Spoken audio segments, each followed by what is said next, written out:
Assalamualaikum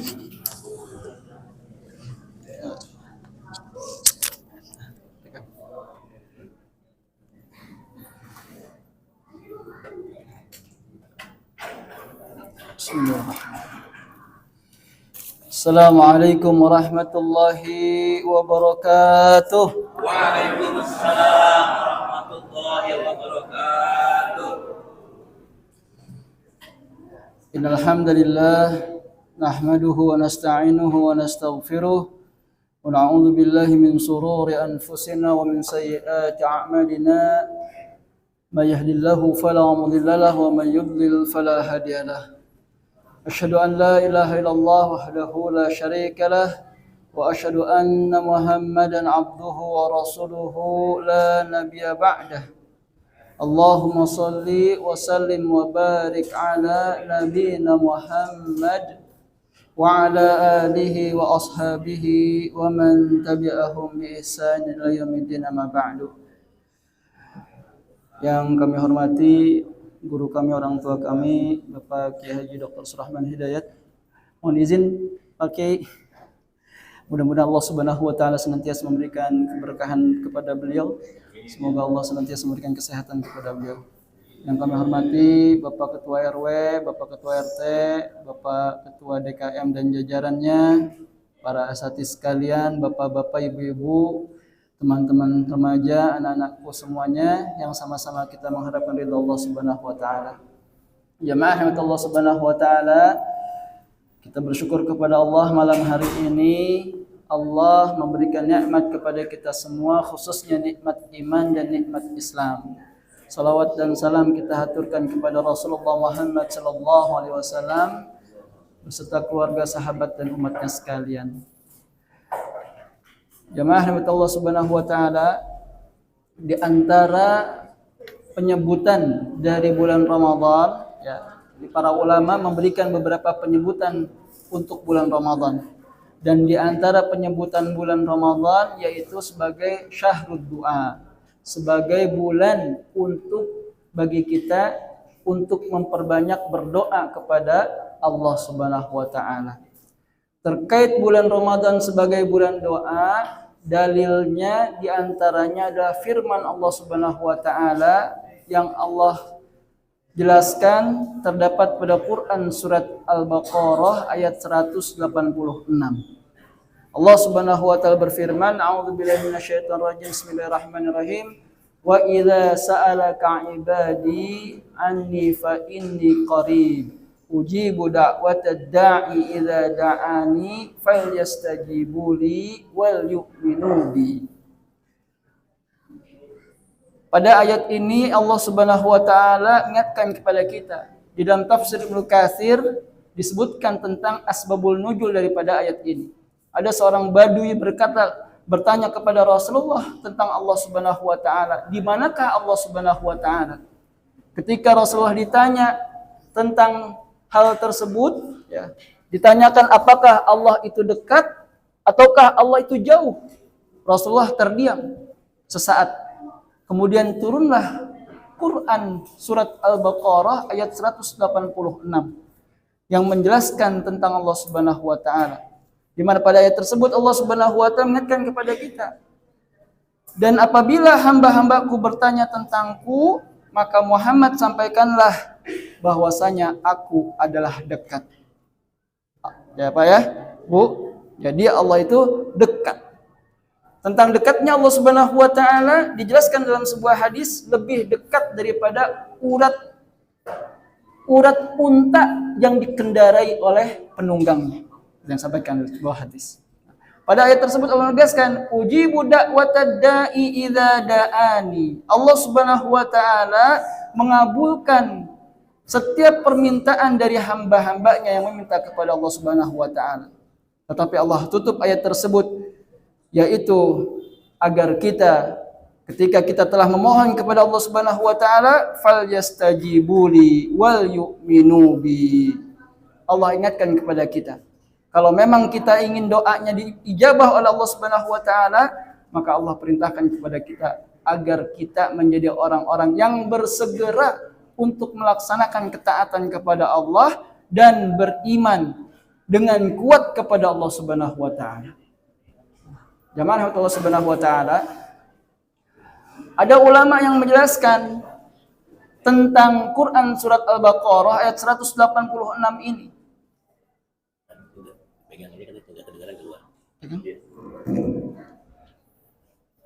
Quran surat Al-Baqarah ayat 186 ini dijelaskan susunannya adalah diapit dengan pelaksanaan ibadah puasa. Yaitu satu rangkaian dari Quran surat Al-Baqarah ayat 183, kemudian ditutup dengan Quran surat Al-Baqarah 187. Karenanya para ulama menegaskan, terlebih di dalam tafsir Ibnu Katsir menjelaskan tentang Quran surat Al-Baqarah ayat 186 ini menunjukkan bahwa ketika Allah Subhanahu wa taala mempertemukan kita dengan bulan Ramadan, maka salah satu amalan yang mengiringi ibadah puasa kita, amalan yang mengiringi waktu-waktu yang kita lalui selama bulan Ramadan, yaitu memperbanyak berdoa kepada Allah Subhanahu wa taala. Dalil yang lain jamaah nikmat Allah Subhanahu wa taala terkait bulan Ramadan kita gunakan untuk memperbanyak berdoa kepada Allah, yaitu dalam sebuah hadis dari Jabir bin Abdullah radhiyallahu anhu. Baginda Rasulullah Muhammad sallallahu alaihi wasallam bersabda, "Inna lillahi fi kulli yaumin itqa'a minan nari fi syahri Ramadan." Sesungguhnya Allah Subhanahu wa taala membebaskan beberapa orang dari api neraka selama bulan Ramadan. Kemudian Rasulullah melanjutkan, wa inna likulli muslimin da'watan yad'u biha fayastajibu lahu. Dan Allah Subhanahu wa taala di bulan Ramadan tersebut akan mengabulkan setiap muslim yang bermohon kepada Allah Subhanahu wa taala. Hadis yang diriwayatkan oleh Al-Bazzar. Jadi, Bapak, Ibu, teman-teman sekalian, dua dalil ini menunjukkan kepada kita ketika Allah memberikan kesempatan kepada kita bertemu dengan bulan Ramadan, kemudian kita melaksanakan kewajiban yang harus kita laksanakan di bulan Ramadan, yaitu berpuasa di bulan Ramadan, maka yang tidak boleh kita lupakan, amalan untuk mengiringi ibadah puasa kita adalah bermohon kepada Allah Subhanahu wa taala. Jamaah nikmat Allah Subhanahu wa taala, ada waktu-waktu yang diijabah ketika kita telah menyadari bahwa kita seorang hamba yang sangat butuh kepada Allah Subhanahu wa taala. Ketika kita menyadari bahwa diri ini sangat bergantung kepada Allah Subhanahu wa taala. Bahkan di dalam tafsir Ibnu Katsir dijelaskan, ada satu kalimat yang merupakan kunci daripada surganya Allah Subhanahu wa taala. Dijelaskan oleh Rasulullah kepada sahabatnya, yaitu dengan mengucapkan la haula wala quwata illa billah. Bentuk ketergantungan kita menggantungkan diri kepada Allah Subhanahu wa taala dengan memperbanyak berdoa kepada Allah, ini menjadi jalan bagi kita untuk mendapatkan surganya Allah Subhanahu wa taala. Nah, kita kaitkan dengan pembahasan doa tersebut, ada paling tidak 3 waktu yang sangat diijabah oleh Allah Subhanahu wa taala terkait dengan doa-doa yang kita panjatkan. Yang pertama yaitu waktu sepertiga malam yang akhir. Nah, kita bersyukur sepertiga malam yang awal selepas salat Isya kita isi dengan salat tarawih. Nanti kalau ada yang bangun lagi di tengah malam, silahkan isi lagi dengan salat. Nanti ada yang bisa bangun lagi di penghujung malam, sepertiga malam yang akhir, isi dengan salat atau isi dengan banyak bermohon kepada Allah Subhanahu wa taala. Terkait dengan hal ini, baginda Rasulullah Muhammad sallallahu alaihi wasallam ingatkan kepada kita dalam sebuah hadis qudsi, hadis yang diriwayatkan oleh Bukhari, bahwa Allah Subhanahu wa taala turun ke langit dunia pada sepertiga malam yang akhir. Di dalam hadis tersebut dijelaskan bahwa Allah Subhanahu wa taala akan mengabulkan siapa saja yang berdoa kepada Allah. Ini Pak ya, sepertiga malam yang akhir. Ya, waktu-waktu menjelang sahur kita lah. Karena kalau ibu-ibu bangun nih di sepertiga malam yang akhir, menyiapkan untuk makan sahur, ya. Biasanya kan kita sahur jam 4 gitu ya, setengah 4. Nah, itu bisa diisi dengan amalan berdoa kepada Allah. Ibu sambil ngangetin makanannya. Kalau tadi yang dimakan ketika berbuka, misalkan orek tempe, ibu bisa doa tuh kepada Allah. Ya Allah, mudah-mudahan besok makan berbuka puasanya orek tempe ada dagingnya, gitu kan. Boleh, nggak apa-apa, minta kepada Allah. Ya Allah, kalau tadi makannya baru hanya sama gorengan aja, mudah-mudahan besok ya Allah makannya bisa tambah dengan kolaknya. Kan boleh ya? Pergunakan untuk berdoa. Jadi nggak cuma ibu sibuk nyiapin aja tuh untuk hidangan sahur, tapi lupa untuk berdoa kepada Allah Subhanahu wa taala. Bapak pun demikian, kita ketika Allah bangunkan di sepertiga malam yang akhir, dibangunkan sama istri, Pak, bangun Pak, kita sahur. Ngelihat jam masih jam 4. Masih jam 4. Pergunakan waktu tersebut.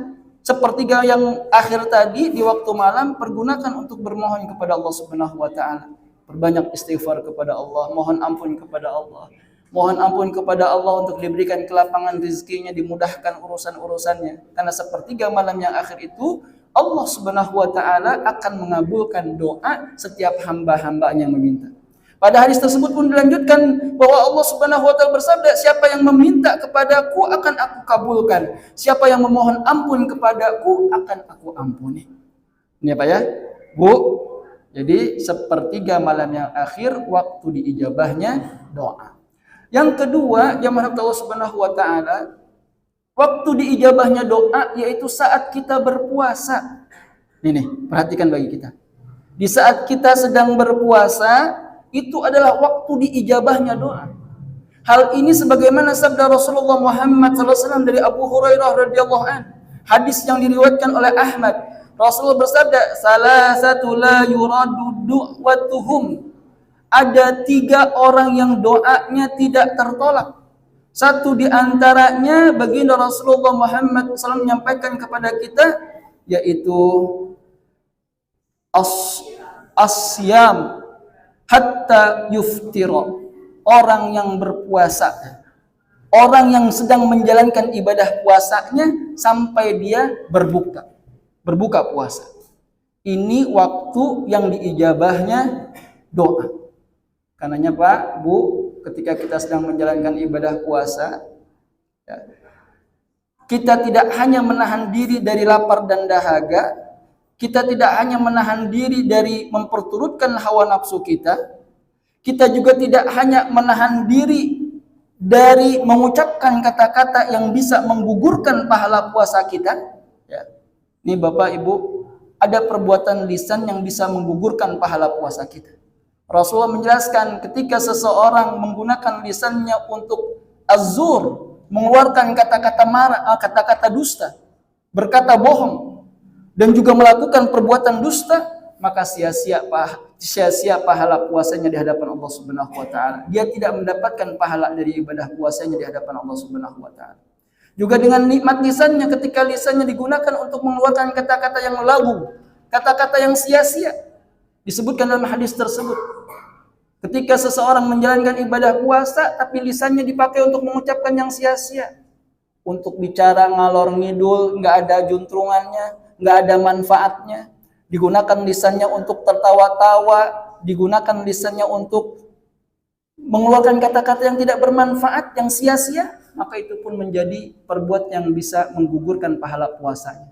Dan di hadis tersebut Rasul pun menjelaskan, orang yang menggunakan lisannya untuk ar-rafas, mengeluarkan kata-kata yang memperturutkan hawa nafsunya, digunakan kata-katanya, lisannya untuk mengeluarkan kata-kata yang menunjukkan pornografi, maka itu pun menjadi perbuatan yang bisa menghilangkan pahala puasanya. Karenanya ketika kita sedang menjalankan ibadah puasa, jamaah Allah Subhanahu wa taala, gunakan lisan kita untuk memperbanyak berdoa kepada Allah Subhanahu wa taala. Kita sangat membutuhkan pertolongan Allah Subhanahu wa taala. Kita sangat bergantung kepada Allah Subhanahu wa taala, sehingga jangan sia-siakan waktu di saat kita sedang menjalankan ibadah puasa tersebut, kecuali kita gunakan lisan kita untuk bermohon kepada Allah. Yang terakhir, jamaah Allah Subhanahu wa taala, waktu yang diijabah atas doa-doa orang yang sedang berpuasa, yaitu waktu ketika berbuka puasa. Ini yang ketiga. Ya. Waktu ketika berbuka puasa. Hal ini sebagaimana dalam sebuah hadis Rasulullah Muhammad SAW, hadis yang diriwayatkan oleh Tirmidzi, Rasul mengingatkan kepada kita. Sama seperti hadis yang tadi. Rasul menyampaikan ada 3 orang yang tidak tertolak doanya. Rasul menyampaikan al-imam al-adil, imam yang adil. Yang kedua, as-saimu hina yuftiru, orang yang berpuasa dan dia sedang menjalankan buka puasanya. Disitulah waktu diijabahnya doa bagi orang yang sedang menjalankan ibadah puasa. Dan yang ketiga, pada hadis tersebut Rasul menyatakan, yaitu orang yang terzalimi, doanya diijabah oleh Allah Subhanahu wa taala. Terkait dengan pembahasan kita pada malam hari ini, karenanya ketika kita sedang buka puasa nih, Bapak Ibu ya, pastikan hati kita jangan terpalingkan dari Allah Subhanahu wa taala. Jangan gara-gara makanan minuman yang sudah ada di depan mata membuat kita lupa untuk memperbanyak berdoa kepada Allah Subhanahu wa taala. Ya. Jadi sangat keliru kalau ada di tengah-tengah kita kebudayaan waktu menjelang berbuka puasa itu diisi dengan ngabuburit gitu ya. Ada istilahnya di kita ngabuburit. Keliling kemana-mana di waktu sore, lalu pulang ke rumah tahu-tahu sudah menjelang waktu berbuka. Ini hal yang sangat keliru. Justru seharusnya ketika menjelang berbuka puasa, seharusnya kita memimpin anggota keluarga, memimpin istri dan anak-anak untuk duduk bersama-sama, kemudian berzikir kepada Allah, berdoa kepada Allah. Begitu masuk waktu berbuka puasa, jangan lupa perbanyak berdoa kepada Allah Subhanahu wa taala. Salah satu doa yang masyhur ketika kita berbuka puasa yang diajarkan oleh baginda Rasulullah Muhammad SAW, yaitu mengucapkan zahabal dhama wabtalitul uruq wa syabatal arju insyaallah. Kita memohon kepada Allah. Ketika telah Allah hilangkan rasa dahaga kita, Allah hilangkan rasa lapar kita, kita memohon kepada Allah mudah-mudahan ibadah-ibadah yang kita lakukan diterima oleh Allah Subhanahu wa taala. Tambah dengan doa-doa yang lain. Yang kita punya hajat, kita yang punya hajat bisnisnya pengen lancar, mohon kepada Allah. Sambil minum seteguk, doa lagi kepada Allah. Ibu yang punya hajat, anaknya pengen jadi anak yang soleh dan solehah, berhasil ketika masa ujiannya sekarang ini, mohon kepada Allah. Teguk minuman, mohon kepada Allah. Jadi jangan sampai ketika kita sedang buka puasa, malah kita dipalingkan hati kita dari berdoa kepada Allah, disibukkan dengan makanan dan minuman yang terhidang di depan mata kita. Kita mohon kepada Allah, jamaah Allah Subhanahu wa taala, mudah-mudahan ibadah Ramadan kita pada tahun ini menjadi ibadah yang terbaik di dalam kehidupan kita semua. Wabil khusus terkait dengan memohon kepada Allah, mari sama-sama kita gunakan sebaik-baiknya bulan Ramadan tahun ini untuk berbanyak berdoa kepada Allah Subhanahu wa taala. Mudah-mudahan setiap hajat yang kita panjatkan dikabul oleh Allah Subhanahu wa taala. Kalaupun permintaan kita tidak diijabah pada saat ini, maka yakinlah apa yang kita minta pasti akan Allah ganti dengan yang lebih baik menurut pandangan Allah Subhanahu wa taala. Ataupun kalaupun tidak Allah kabulkan di dunia ini, insya Allah apa yang kita minta akan Allah berikan balasannya, Allah kabulkan ketika kita kembali di hadapan Allah Subhanahu wa taala. Demikian yang bisa disampaikan, mudah-mudahan bermanfaat. Mohon maaf atas segala kekhilafan. Billahi taufiq wal hidayah. Assalamualaikum warahmatullahi wabarakatuh. Waalaikumsalam warahmatullahi wabarakatuh.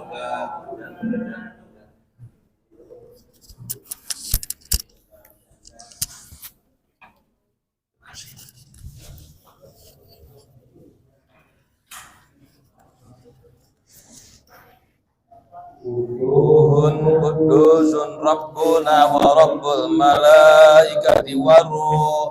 Subhanallah walhamdulillah wa la ilaha illallah Allahu akbar.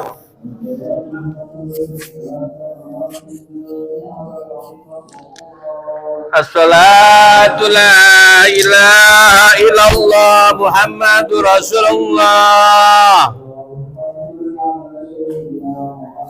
Allahumma salli wa sallim alaihi.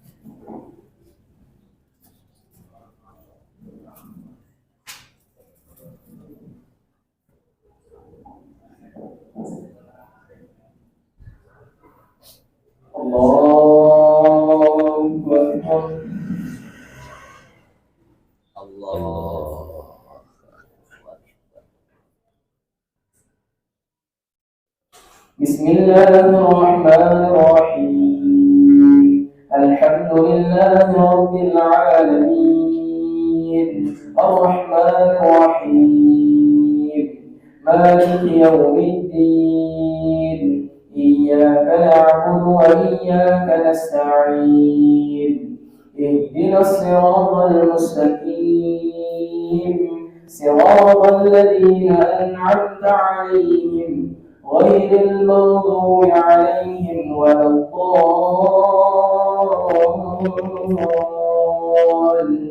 الضالين آمين. قل هو الله أحد الله الصمد لم يلد ولم يولد ولم يكن له كفوا أحد الله أكبر الله أكبر. سبحان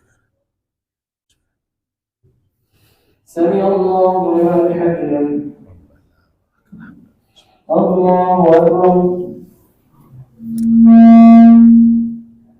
الله أكبر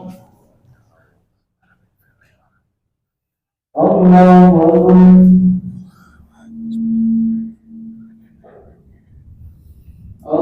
الله أكبر بسم الله الرحمن الرحيم الحمد لله رب العالمين الرحمن الرحيم مالك يوم الدين إياك نعبد وإياك نستعين اهدنا الصراط المستقيم صراط الذين أنعمت عليهم غير المغضوب عليهم ولا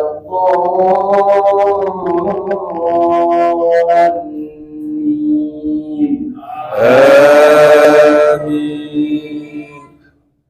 قل أعوذ برب الفلق من شر ما خلق ومن شر غاسق إذا وقب ومن شر النفاثات في العقد ومن شر حاسد إذا حسد الله أكبر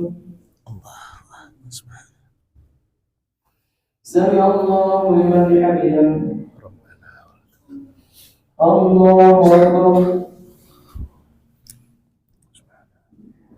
الله أكبر الله أكبر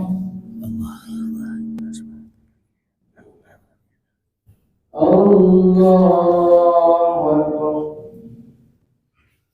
بسم الله الرحمن الرحيم الحمد لله رب العالمين الرحمن الرحيم مالك يوم الدين إياك نعبد وإياك نستعين اهدنا الصراط المستقيم صراط الذين أنعمت عليهم غير المغضوب عليهم ولا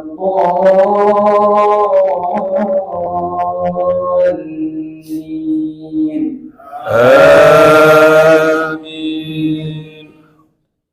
قل أعوذ برب الناس ملك الناس إله الناس من شر الوسواس الخناس الذي يوسوس في صدور الناس من الجنة والناس الله أكبر سمع الله لمن حمده الله أكبر الله أكبر الله أكبر الله أكبر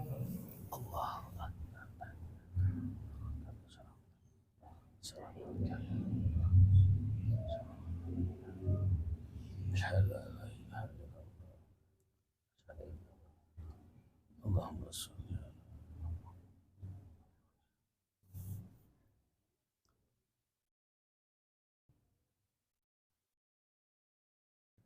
السلام عليكم ورحمة الله. السلام عليكم ورحمة الله.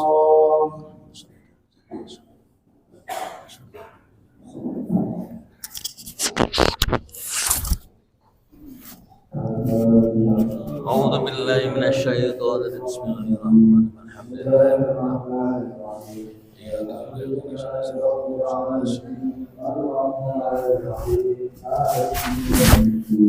إياك نعبد وإياك نستعين.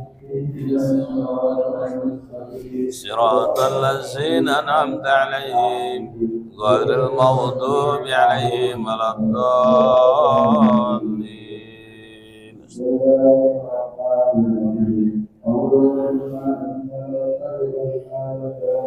آمين يا الله. آمين.